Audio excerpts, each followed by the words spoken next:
তারা নাকি স্বাধীন করেছে দেশ। কিসের স্বাধীন? তারা স্বাধীন করেছে ধর্ষকদের জন্য। আজকে মেয়েদের নিরাপত্তা নাই, তারা ঘরের বাইরে যেতে পারে না, সন্ধ্যার পরে আর ঘর থেকে বেরোতে পারে না। আর তাছাড়া যেহেতু বাড়ির যে ঘরের ভিতরে ঢুকে ঢুকে সেই ছোট্ট শিশু থেকে নিয়ে বয়স্ক কেউই বাদ যাচ্ছে না এই ধর্ষণের হাত থেকে। যে ধর্ষণের মহা স্বাধীনতা তারা দিয়েছে, তারা স্বাধীনতা দিয়েছে মানুষকে খুন করার, যে যেখানে যেভাবে পাচ্ছে। আওয়ামী লীগের নেতা কর্মী যে যেখানে আছে, মুক্তিযোদ্ধা পরিবার, তাদেরকে নির্বিচারে হত্যা করে যাচ্ছে। স্বাধীনতা দিয়েছে আর অগ্নিসংযোগ করার, ঘর বাড়ি, বিশেষ করে আমাদের আওয়ামী লীগ ঠিক পাকিস্তানি হানাদার বাহিনী যা করেছে তাই। আওয়ামী লীগের অগণিত নেতা কর্মীদের ঘর বাড়ি পুড়িয়ে দিচ্ছে, জ্বালিয়ে দিচ্ছে, লুট করে নিয়ে যাচ্ছে। এমনকি শিল্প কলকারখানা সেটাও তারা বাদ দেয়নি, সেগুলো আগুন দিয়ে পোড়ানো অথবা বন্ধ। এই স্বাধীনতাই তো তারা নিয়ে এসেছে বাংলাদেশের জন্য। দেশের মানুষের আজকে নাভিশ্বাস উঠে গেছে, নিত্য প্রয়োজনীয় জিনিসের দাম বেড়েছে, এটা নাকি তারা কমাবে। আওয়ামী লীগের আমলে নাকি এত বেশি দাম বেশি ছিল যে তাদের মানুষ নাকি খেতেই পারছে না। এখন যারা এই কথাগুলি বলতো তারা এখন কেমন আছে আমার একটু জানতে ইচ্ছে করে। এখন তো প্রত্যেকটা জিনিসের দাম ধরাছোঁয়ার বাইরে। আর বিশেষ করে শীতের মৌসুমে আমাদের দেশের জিনিসের দাম তো একটু কমই থাকে, কিন্তু এবার তাও হয়নি। তবে একথা কেউ বলতে পারবে না।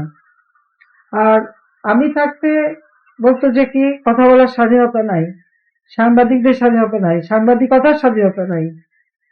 আর এখনকার অবস্থাটা কি? বাংলাদেশে একটা টেলিভিশন ছিল, আমি তো বেসরকারি খাতে টেলিভিশন দিয়েছি, সারাদিন বসে ওখানে টক শো করতো। যত রকমের সমালোচনা, যত উন্নয়নের কাজই করি না কেন সেটাকে নিয়ে সমালোচনা করা, মানুষকে বিভ্রান্ত করা, এবং আমাদের নামে যা কিছু তাই বলে তারপর কথা বলতে পারে না।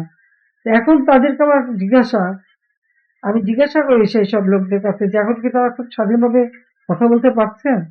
যা দেখছেন সেটা কি বলতে পারে? আর সেই সংবাদপত্রগুলি যা দেখে তাকে লিখতে পারে?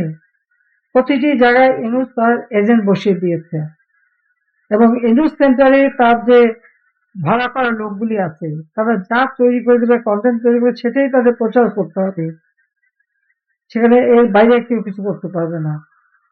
এই ধরনের দপবদ্ধকর একটা পরিবেশ সারা বাংলাদেশে চলছে।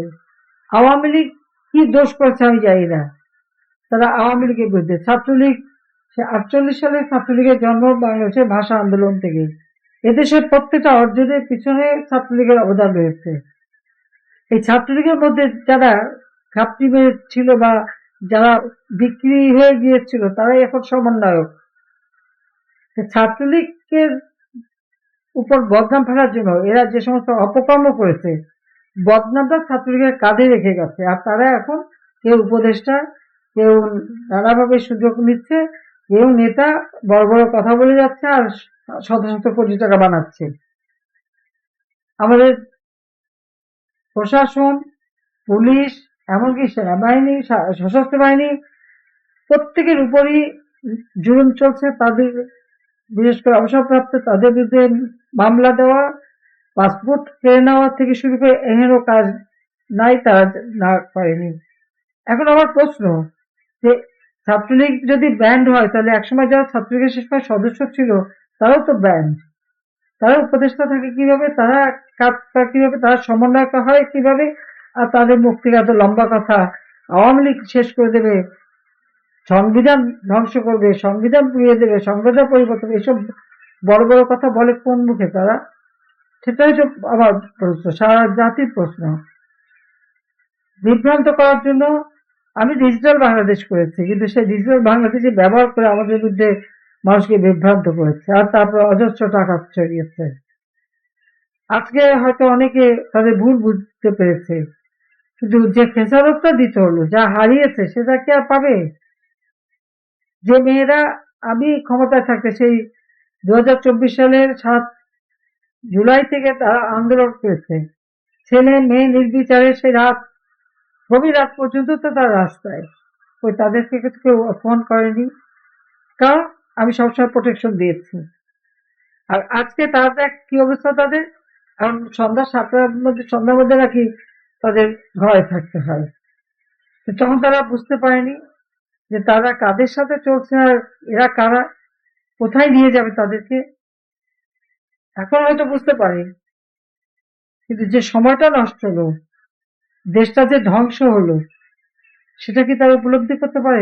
তার কি কোনো প্রতিদান দিতে পারবে? তারা পারবে না।